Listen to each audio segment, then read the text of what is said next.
जैसे मान लीजिए कि 3 डिजिट का नंबर है और केवल ये डिजिट्स प्रेजेंट है आपके पास, जैसे बॉयज था B1 B2 B3, ऐसी आपके पास 0 प्रेजेंट है, 1 प्रेजेंट है, 3 प्रेजेंट है, 5 प्रेजेंट है और 8 प्रेजेंट है। 1 2 3 4 5 डिजिट प्रेजेंट है।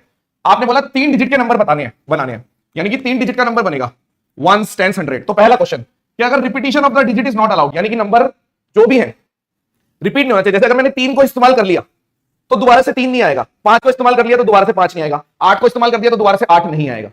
ठीक है, तो आपने बोला कि if the repetition of the digit is not allowed. अभी बहुत सारे लोग डर रहे हैं, फालतू की चीजें पूछ रहे, प्लस माइनस वगैरह कुछ नहीं पूछना, अभी सिर्फ सुनना है। थोड़ी देर में सबकी आंसर खुद ही आएंगे, वरना आगे नहीं बढ़ पाओगे। 70 स्लाइड है, एक ही चीज पे रुको रहोगे। कई चीजें होती हैं दूसरे क्वेश्चन में जाके समझ में आती है, तीसरे में समझ में आती है, 5वें में समझ में आती है। अभी रिलैक्स, बिल्कुल मान के चलो, कोई नहीं, बस हम देख रहे हैं, इतना प्रेशर अपने ऊपर मत डालो, समझने का प्रेशर मत डालो। ठीक है, अब सुनना, if the repetition of the digit is not allowed, यानी आप बोलोगे पहली बात तो ये 1 सही है, 10 सही है, 100। आप क्या बोल सकते हो, क्या ये 0 से स्टार्ट हो सकता है? नहीं। तो आप बोलोगे इन चारों में से कोई भी आ जाएगा, यानी कि यहाँ पे 1 भी हो सकता है, 3 भी हो सकता है, 5 हो सकता है, यानी कि 4 डिजिट हो सकती है।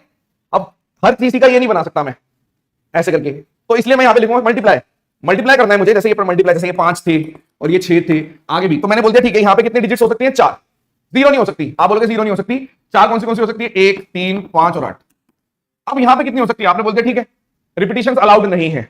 तो आप बोलोगे देखो, अगर मैं बोल दूं यहाँ पर कि अगर मेरी एक डिजिट यूज हो गई, कोई एक डिजिट यूज हो गई, यहां पे कितनी आएगी? 4, क्योंकि आपने बोला कि 5 थी ना टोटल, दोबारा से 4 क्यों आएगी? क्योंकि 0 आ सकता है ना, शामिल हो सकता है। 10th प्लेस पे तो 0 भी आ सकता है। तो सपोज करो इनमें से कोई एक यूज हो गई, अब मेरे पास 3 यहां पे बच गई और 0 भी बच गया, तो 4। और देखो लास्ट में आपके पास 3, तो आपने बोल दिया 4 इंटू 4 इंटू 3, यानी कि 48। अभी एक और बताएंगे, फिर बताना दोनों समझ में आया या नहीं। अब दूसरा क्वेश्चन है कि मान लो रिपीटिशन अलाउड है, आपने बोला रिपीटिशन अलाउड है, तब भी यहां तो केवल 4 ही आ सकती है, यहां पे भी, यहां पे कितनी आ सकती है? आप बोलोगे 5 आ सकती है, क्योंकि 0 भी आ सकता है, तो 5 आ सकती है।